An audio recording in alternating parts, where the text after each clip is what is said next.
2001년 11월 30일 경상북도 청송군의 조용한 읍내에서 평소와 다름없는 하루가 시작되었다. 이 지역은 산과 계곡이 어우러진 전형적인 농촌 마을로 외부인의 발길이 많지 않으며 주민 대부분이 서로의 얼굴을 알고 지낼 만큼 소규모 사회였다.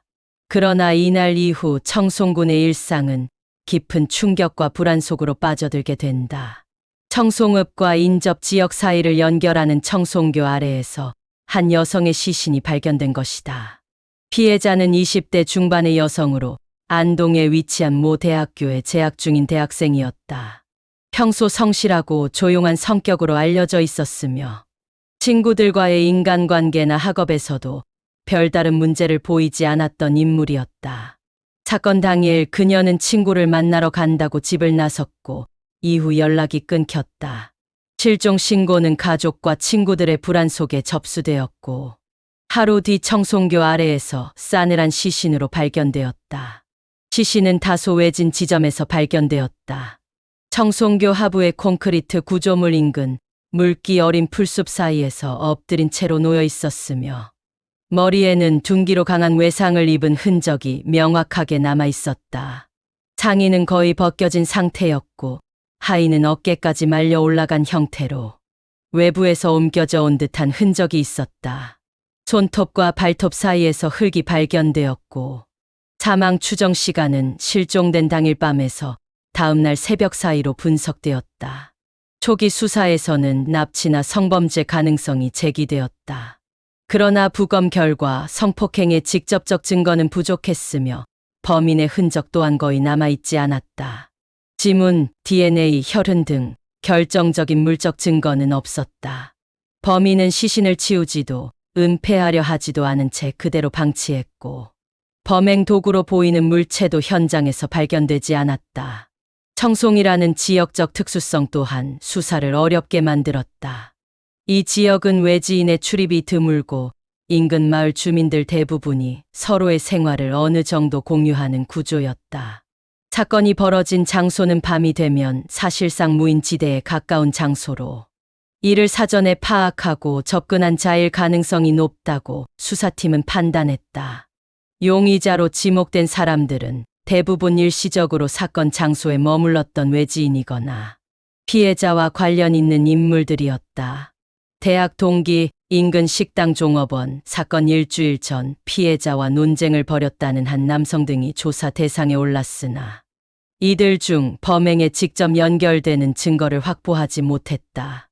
특히 피해자와 가까운 관계로 알려진 남자친구는 한동안 유력한 용의자로 주목을 받았다.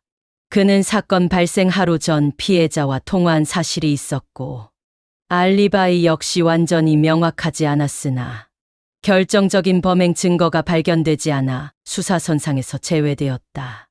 이후에도 제보는 이어졌지만 수사에 직접적으로 도움이 될 만한 정보는 나오지 않았다. 사건 발생 이후 주민들 사이에서는 각종 괴담이 돌기 시작했다.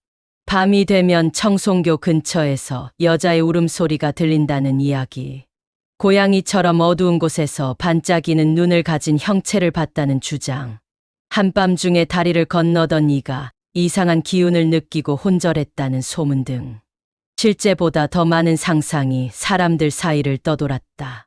범인의 정체에 대한 추측 역시 난무했다. 일부는 외지에서 유입된 살인범의 소행이라 보았고 또 다른 사람들은 범인이 지역 사정을 잘 아는 사람일 가능성을 제기했다. 피해자가 실종되던 날 주변을 배회하던 차량에 대한 목격담도 있었으나 구체적인 차량 정보는 없었고 그 차량이 실제로 사건에 연루되었는지는 확인되지 않았다. 경찰은 당시 전국적으로 도입되기 시작한 프로파일링 기법을 활용해 범인의 심리적 특성과 행동 양상을 분석했다. 분석에 따르면 범인은 피해자와 사전에 접촉했거나 관찰한 적이 있을 가능성이 높으며 충동적 범행보다는 계획된 접근 가능성이 크다고 판단되었다. 특히 시신이 방치된 위치와 접근로, 그날의 날씨 등은 범인이 지역의 구조를 잘 알고 있다는 점을 뒷받침했다. 그럼에도 불구하고 결정적인 단서가 없었다. 당시에는 CCTV의 보급률이 낮았고 청송 같은 시골 지역에는 블랙박스 차량도 거의 없었다. 휴대전화 기지국 분석 역시 통화량이 적은 시기였고 피해자의 휴대전화는 실종 당일 저녁에 꺼진 상태였다. 사건 발생 5년 후 청송교 부근에서 또 다른 여성 실종 신고가 접수되었지만 이는 단순 가출로 확인되었고 본 사건과의 연관성은 없었다. 2010년대 들어 DNA 분석 기술이 발전하면서 경찰은 수사 기록을 재검토하고 일부 증거를 다시 분석하기 시작했다.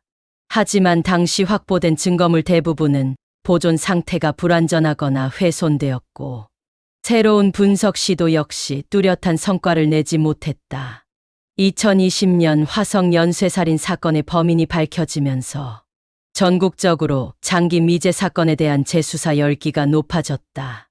이 사건 역시 재조명되었지만 사건의 특성상 수사의 방향은 한계에 부딪혔다. 수사 관계자는 언론 인터뷰에서 청송 사건은 치밀하게 계획된 범죄였을 가능성이 크며 범인의 흔적이 거의 남아있지 않다는 점에서 상당한 지능범일 수 있다고 언급했다. 한편 피해자의 유가족은 여전히 진상규명을 원하고 있다.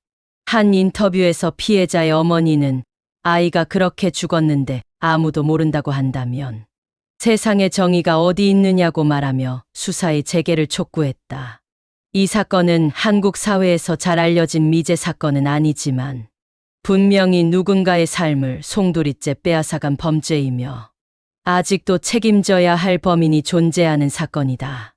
기록은 점점 잊혀가고 사람들의 기억 속에서도 사라지고 있지만 청송교 아래에 묻힌 진실은 여전히 어딘가에 남아있다. 누군가는 알고 있을 것이다. 영상이 유익하셨다면 구독과 좋아요, 알림 설정 부탁드립니다.